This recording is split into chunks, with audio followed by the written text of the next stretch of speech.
I think the path we are waiting for is the return of the stolen part of Kashmir, which is on the under illegal Pakistani occupation. When that's done, I assure you, Kashmir solved.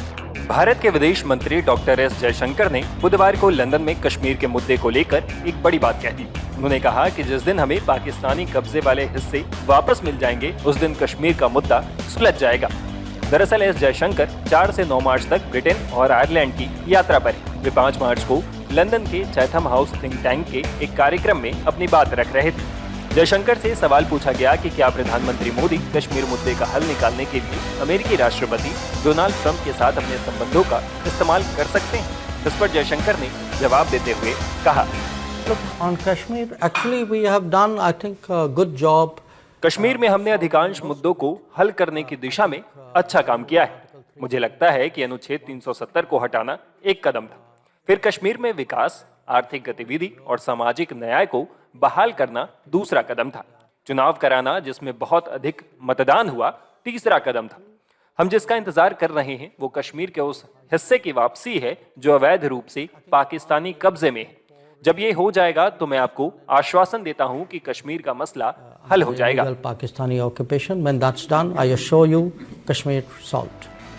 वहीं जयशंकर के इस बयान पर defence expert Praful Bakshi ने भी अपनी राय रखी है। देखिए, एब्सोल्युटली जो उन्होंने डिसेंडिंग ऑर्डर में बताई इंपॉर्टेंस 370 और पीओके की बात है, बिल्कुल ठीक कह रहे हैं, बिल्कुल ठीक कह रहे हैं। एब्सोल्युटली इन ऑर्डर कह रहे हैं कि ये वाकई में हुआ कि क्या प्रायोरिटी इनकी थी। उन्होंने बिल्कुल जिक्र कर दिया, 370 की बात करी और उन्होंने फिर पीओके की बात करी, पीओके को वापस लेने की बात आ रही है। तो अपनी उन्होंने देश की प्रायोरिटी को as a foreign policy head, as a foreign affairs head, उन्होंने बिल्कुल ठीक गिना दिया है। और मैं ये बात मैं मानता हूं कि ये चीजें हैं, ये पहले क्लैरिफाई नहीं होती थी। पहले इतना क्लियरली कोई बात नहीं करता था, घुमा फिरा के ऊपर नीचे करके बात करते थे। जनता कंफ्यूज रहती थी, मीडिया कंफ्यूज रहती थी, सब कंफ्यूज रहते थे। अब एब्सोल्युटली क्लियर है जो उन्होंने बोला, एब्सोल्युटली क्लियर है। 370 इज अ टॉप प्रायोरिटी और बाकी डिसेंडिंग ऑर्डर्स में उन्होंने बता दिए। तो मेरे को लगता है इसमें कोई डाउट नहीं होना चाहिए किसी को। कहाँ डाउट है? क्या मतलब आपको ये वो कितना अहम जो है, अगर हम समझना चाहें उसे? देखिए, पीओके को उन्होंने कहा कि हमको अब हमारे को लेना है। पीओके की बात की उन्होंने। जो पीओके की बात कर रहे हैं तो वो सारा का सारा जो पाकिस्तान ने ऑक्यूपाई किया कश्मीर एरिया में, सब आ जाता है, वो पीओके है। तो अब ये पीओके तो एक एक टाउन गिन के थोड़ी बताएंगे। Pakistan occupied area of Kashmir, वो उसको उन्होंने बताया। तो वो एब्सोल्युटली ठीक कह रहे हैं कि हम कब लेंगे। अब देखिए, कब लेंगे, कैसे लेंगे, किसके द्वारा, क्या टैक्टिक्स या क्या रहेगी हमारी नीति, उसको कोई बयान करने की जरूरत नहीं है मीडिया में। वो हमारे आप जो चाल चलोगे, आप पहले से क्यों बतला दो क्या चाल चलेंगे, हम कैसे करेंगे, क्या करेंगे, कब करेंगे, वो दूसरी बात है।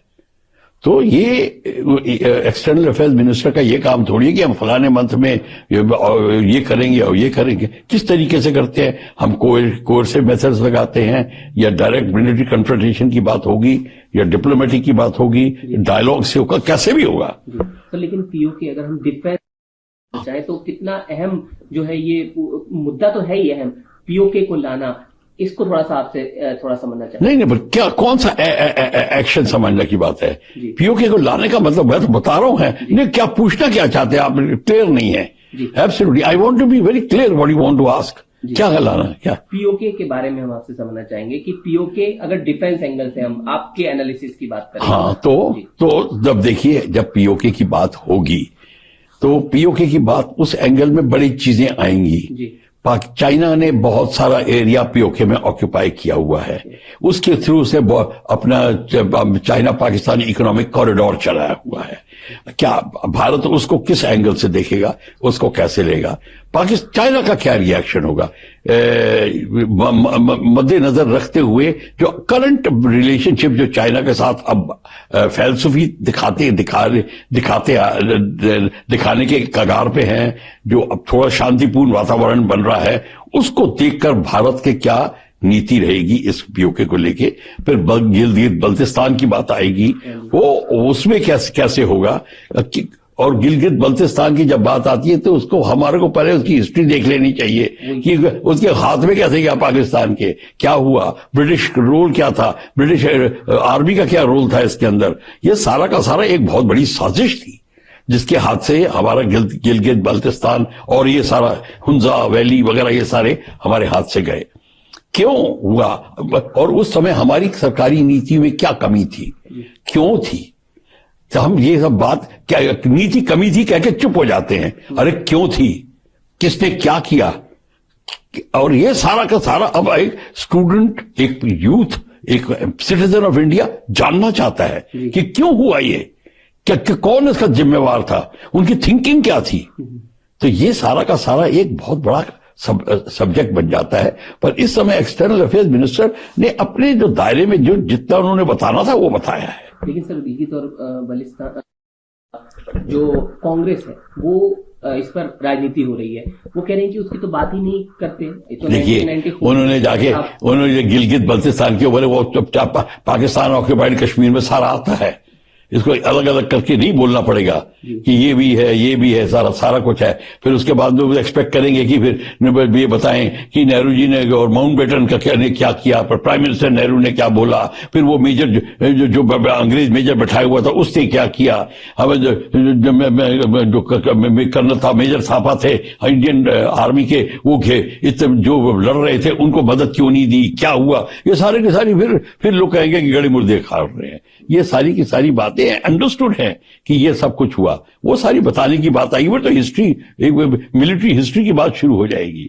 पर ये बात आपको बता दें कि गवर्नमेंट को ये सारे शहर गिनाने की जरूरत नहीं होती, ये मतलब बिल्कुल क्लियर है। गिलगित, हुंजा, बल्तिस्तान ये सारे के सारे अपने आप आ जाते हैं when occupied Pakistan occupied Kashmir की बात होती है। एक अन्य सवाल पूछना चाहेंगे, EM जयशंकर जो है वो यूके में है और वहां पर उनकी सुरक्षा में एक चूक का मामला सामने आया है, जहां पर खालिस्तानी समर्थक के नारेबाजी और प्रदर्शन का भी जो है जिक्र एक वायरल वीडियो में किया जा रहा है। तो इसे एक इंटरनेशनली और खासकर डिफेंस एंगल से आप कैसे देखते हैं? इस तरह की चूक जो है वो जाहिर है कि एक चिंता का सवाल भी। देखिए चूक की बात जब करते हैं सिक्योरिटी, तो किसके द्वारा चूक हुई ये क्लियर होना चाहिए। इंडियन गवर्नमेंट से सिक्योरिटी नहीं थी, सिक्योरिटी हमारा एक्सटर्नल अफेयर्स मिनिस्टर गए हैं, वो एक पे बैठे under protection of the host country, उनका काम था।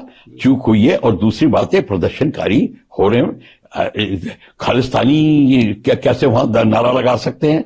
मैं मानता हूं कि इंडियन ने फ्लैग दिखाया, बच्चे फ्लैग जरूर दिखा रहे होंगे, वहां पे भारत फ्लैग दिखा रहे होंगे, स्कूल के बच्चे होंगे, जो भी होगा, पर जो एक खालिस्तानी वाया कैसे आया, इसको चूक आप मान के चलिए कि ब्रिटिश गवर्नमेंट की चूक ही नहीं है, का कुछ एंगल से ये लगता है कि वहां पे उनकी सहानुभूति भी बहुत काफी हद तक पहुंची है।